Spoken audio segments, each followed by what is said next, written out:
To figure out how many subnetworks we can create, we use 2 to the power of n, where n is the number of bits that are being used as subnetwork bits. So for example, if I borrowed, for example, say 2 leading bits to become subnetwork bits, that would mean n equals 2, I can create 4 subnets.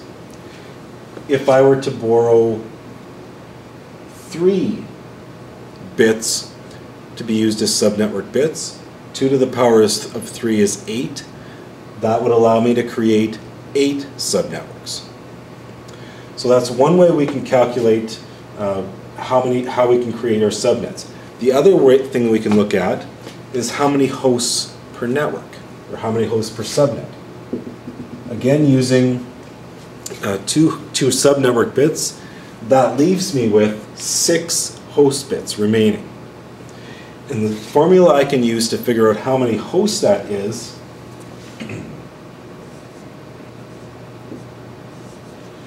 is 2 to the n minus 2.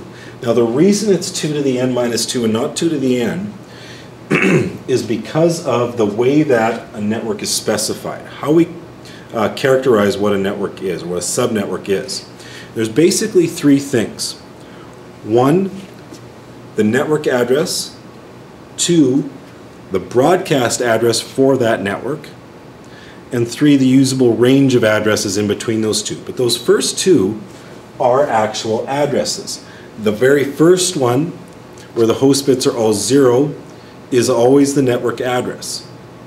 The final address in the space where all the host bits are set to 1 is the broadcast address. You may recall that back from our discussion of IP addressing. And so because of that, excuse me, when we calculate, it's not 2 to the n, it's 2 to the n minus 2. We have to subtract those 2 to figure out what our usable addresses are. And so in this case, 2 to the n minus 2, where we have 6 bits, 2 to the power of 6, 64, minus 2 is 62. So in this case, I can create 4 subnetworks, excuse me, with 62 usable host addresses within each of those 4 subnetworks. And so I can see by doing that, by laying that out in that way, that will give me what I need to get my 3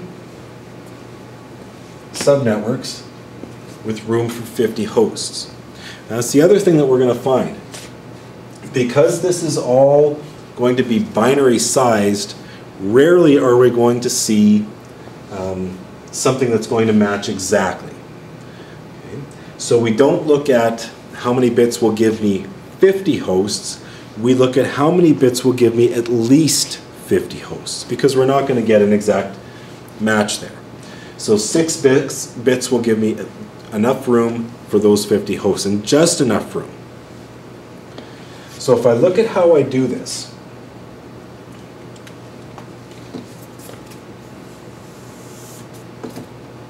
so I'll mark my division here just in color, just so it's easier to see.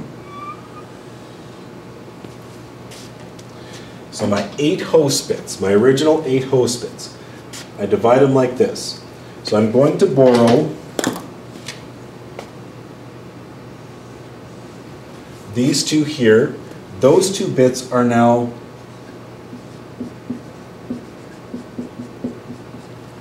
subnet bits. Those are the 2 bits that are going to clearly identify my subnets. I've got 2 bits, that means I have 4 combinations.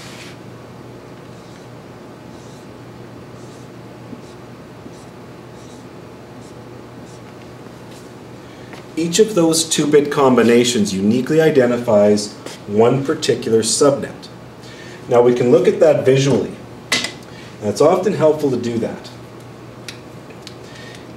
If I think in terms of my whole address space, the 192.168.100.0 address space, think of it as one pi.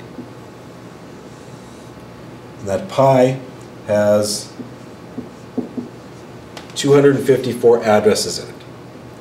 What I'm doing here is I'm taking that pie and dividing it into 4 pieces. Each piece can be identified by one of these combinations, one of these 2-bit combinations.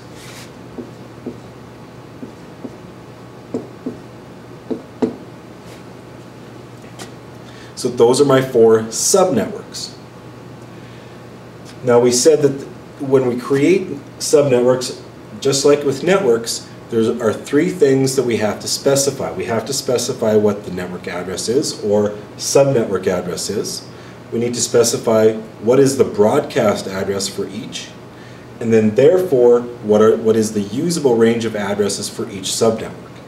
So if we do that here, we can do that for each of these, and what we do is we take each combination. So I'll start with this one, 0, 0. And what we do is we fill in the remaining host bits, 6 for each of these, with all zeros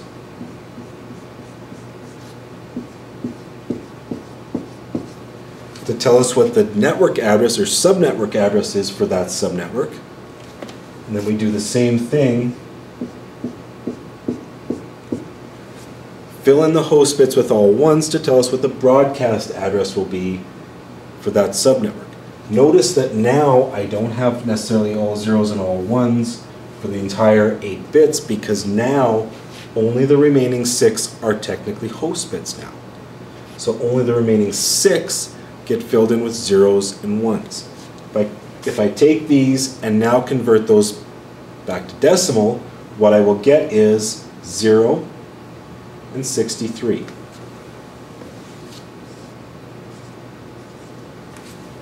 Zero is the subnetwork address for this subnet. 63 is the broadcast address for this subnet. 1 to 62, basically everything in between those 2 numbers, is my usable range of addresses.